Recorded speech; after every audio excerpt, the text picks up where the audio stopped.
Hello friends, welcome to my channel competitive English with প্রাইমাইটেড। তো বন্ধুরা 20-22 কেস যেটা হিয়ারিং হলো 22 তারিখে, তো তার যে অর্ডার কপি, তো সেটা কিন্তু আজকে পাবলিশ হয়েছে। তো অর্ডার কপিতে কী কী রয়েছে তো সেটা নিয়ে আলোচনা করব। যদিও বা এর আগেও আমি কিন্তু আলোচনা করেছি অর্ডার কপিতে কী কী বিষয় ছিল, তো সেই বিষয়ে কিন্তু কিছুটা হলেও আলোচনা করা হয়েছে। তো অর্ডার কপিতে আজ অ্যাকচুয়াল কী হয়েছে তো সেই বিষয়টা নিয়ে আলোচনা করব। তো অবশ্যই শেষ পর্যন্ত দেখবে। তো চলো আমরা অর্ডার কপিটা দেখে নিই। তো বন্ধুরা তোমরা স্ক্রিনে কিন্তু দেখতে পাচ্ছ অর্ডার কপিটা। আমি শুধু অর্ডার কপি অংশটুকু নিয়েছি। তো এখানে যে বিষয়গুলো যেটা তুলে ধরা হয়েছে, তো এই যে রিক্রুটমেন্ট 2022-এর রিক্রুটমেন্ট, এই রিক্রুটমেন্টের total number of candidates, total কত ক্যান্ডিডেট এখানে পার্টিসিপেট করেছে সেই বিষয়টা কিন্তু জানাতে হবে। এছাড়া টোটাল মানে অ্যাডভার্ট কত vacancy, total number of vacancies যেটা এই রিক্রুটমেন্টে দেওয়া হয়েছে, তো সেটাকে উল্লেখ করতে হবে। এছাড়া টোটাল যে ক্যান্ডিডেট, তো তার মধ্যে কত ক্যান্ডিডেট ইন্টারভিউ দিয়েছে সেই সংখ্যাটা তুলে ধরতে হবে।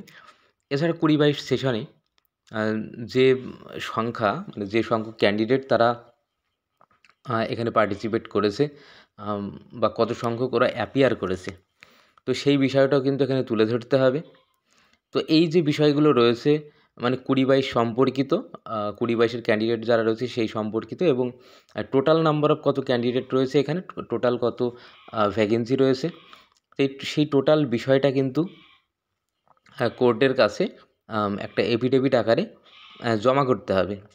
তো এটা কিন্তু 1 সপ্তাহের মধ্যেই, যেটা উল্লেখ করা রয়েছে এখানে, 1 সপ্তাহের মধ্যে শেষে দেখো যে পয়েন্টগুলো দেওয়া আছে নাম্বার 2, তো এখানে কিন্তু বলা রয়েছে দেখো needful shall be done within 1 week. আর 3 নম্বরে যেটা রয়েছে সেটা লিস্ট অন 29th জানুয়ারি 2024, অর্থাৎ 29 তারিখে, যেটা আমরা এর আগেও আমরা জানিয়েছি চ্যানেলের মাধ্যমে। তাহলে যে বিষয়গুলো বললাম একেবারে আগেও আমরা এই বিষয়গুলো জানতে পেরেছিলাম। তো আমি কিন্তু ভিডিওর মাধ্যমে বিষয়গুলো উল্লেখ করেছি। তো এই টোটাল বিষয়গুলো কিন্তু এফিডেভিটে উল্লেখ করতে হবে পর্ষদকে।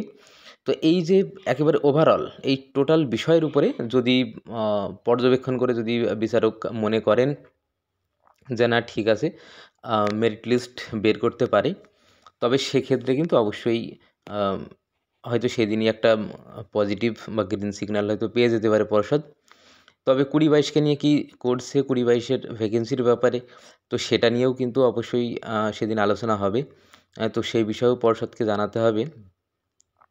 আর 20-22 মানে কতটা কি বৈধ, সেসব বিষয়ে আশা করছি সেদিন কথা উঠবে, যদিও বা এদিন কথা ওঠেনি 22 তারিখে। তো দেখা যাক, এই বিষয়ে কিন্তু পর্ষদকে অবশ্যই এফিডেভিট দিয়ে জানাতে হবে, যেটা উল্লেখ করলাম। তো শেষ পর্যন্ত কী হয় দেখা যাক।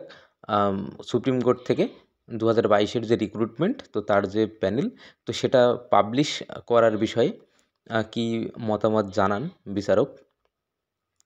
তো আমরা অবশ্যই অপেক্ষা করব সোমবার, অর্থাৎ 29 তারিখের জন্য।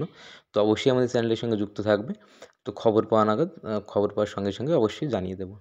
তো বন্ধুরা আজকের ক্লাসটা এখানে শেষ করেছি, আবার দেখা হবে পরবর্তী ক্লাসে। ততক্ষণ সবাই ভালো থাকবে, ধন্যবাদ।